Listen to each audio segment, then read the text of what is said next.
serdecznie na moim kanale. Dzisiaj troszkę spontaniczny film, ponieważ piekę sobie bułeczki i stwierdziłam, że będą do nich pasować pomidorki w śmietanie z cebulą.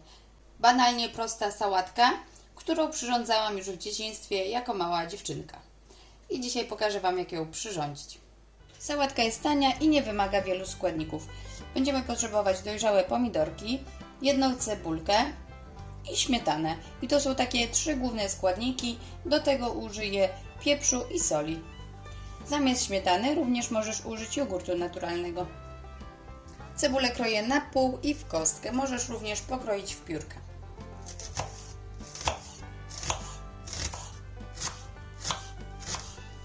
Pokrojoną cebulę przerzucam sobie do miseczki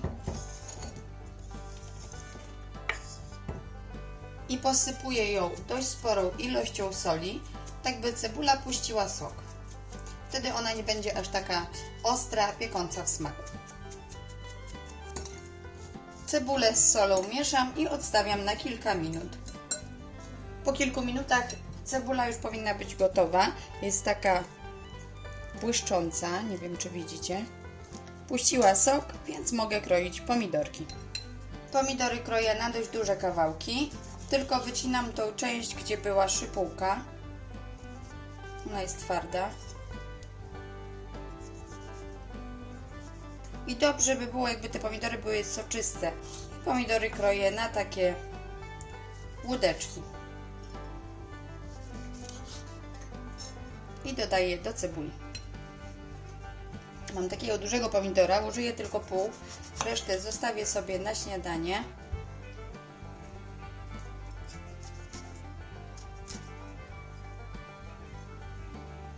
Tego przekroję jeszcze na pół i też w kawałeczki. Pomidory z cebulą mieszam i już tutaj soli nie dodaję. Za chwilkę dodam odrobinę pieprzu, to też według uznania.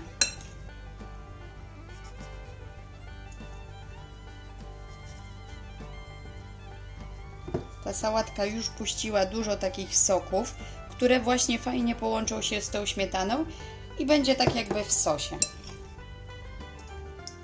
2 łyżki śmietany i już tą łyżką mieszam.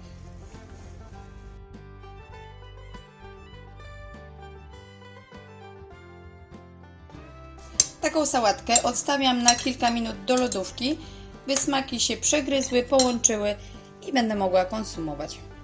Oto jak wygląda moja sałatka. Przepyszna. Soczyste pomidorki. Idealnie doprawione. Taką sałatkę możecie używać normalnie do obiadów.